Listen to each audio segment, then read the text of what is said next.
مجھے یاد ہے ہم مدینہ طیبہ میں تھے، اللہ تعالیٰ پھر پہنچائے اور سب کو پہنچائے، اور مقبول حج بھی مقبول، عمرہ مقبول، مدینہ کے حاجی نصیب ہو۔ ہم مدینہ منورہ میں تھے، صلاۃ و سلام پیش کر کے باہر نکلے، باہر صحن میں بیٹھے ہوئے تھے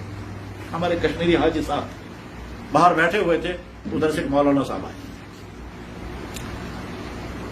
ہم کو نہیں معلوم یہ کون صاحب ہیں، وہ آئے، انہوں نے ہم کو دیکھا، اس کو لگا ان چکوش، تو نزدیک آ کر اس نے پوچھا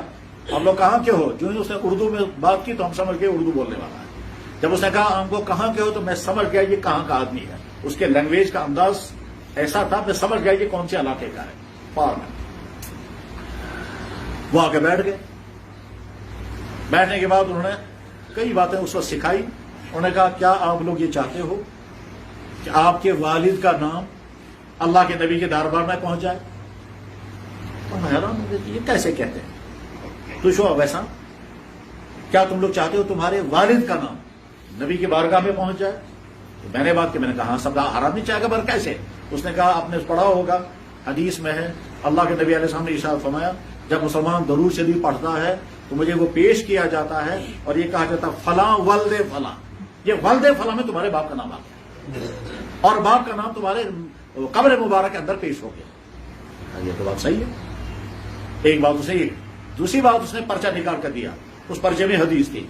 وہ حدیث میں نے اس سے پہلے نہیں پڑھی تھی، کیونکہ وہ کتاب شاید اس سے پہلے میں نے دیکھی بھی نہیں تھی۔ حدیث کی کتابوں میں ایک کتاب کا نام ہے طبرانی شریف، اس طرح بخاری، اس طرح مسلم، اس طرح ابو داؤد، اس طرح دارقطنی، جیسے دارمی، جیسے بیہقی، اسی طرح سے ایک کتاب ہے اس کو کہتے ہیں طبرانی، معجم طبرانی، وہ تقریباً 22 جلدوں میں حدیث کی کتاب ہے۔ امام طبرانی بہت بڑے محدث گزرے ہیں، انہوں نے کتاب لکھی ہے معجم صغیر، معجم اوسط، معجم کبیر، معجم کبیر طبرانی، اس معجم کبیر طبرانی کے حوالے سے حدیث لکھی ہوئی تھی کہ اللہ کے نبی علیہ السلام نے ارشاد فرمایا جو انسان روزانہ صبح کو یہ کہے رضیت باللہ تعالی ربا وبالاسلام دینا وبمحمد صلی اللہ علیہ وسلم نبی و رسولا لآخذن بیدہ، میں اس کا ہاتھ پکڑوں گا اور تب تک نہیں چھوڑوں گا جب تک اپنے ساتھ جنت میں لے جاؤں۔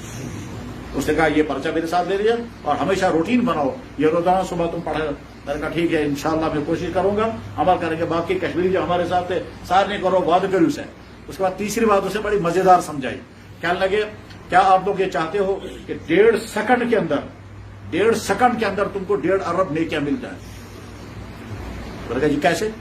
کہنے لگے حدیث میں، آپ اسے حدیث دکھائی، کہتے ہیں حدیث میں ہے اللہ کے نبی علیہ السلام نے فرمایا جب کوئی ایمان والا دوسرے مسلمانوں کے لیے دعا کرتا ہے تو ہر مسلمان کے بدلے میں ایک نیکی اس کو ملتی ہے۔ اب اس وقت دنیا میں 1.5 ارب مسلمان ہیں، جب تم کہو گے اللہ مغفر للمسلمین والمسلمات تو تم کو 1.5 ارب نیکیاں مل جائیں گی، اور اس میں پڑھنے میں 1.5 سیکنڈ لگتا ہے۔ پھر اس نے کٹ سے حدیث دکھائی، کہتے ہیں یہ ہے حدیث کی کتاب، اور شاید وہ علامہ ابن حجر عسقلانی رحمہ اللہ تعالیٰ کی حدیث کی کتاب ہے، اس میں وہ حدیث تھی۔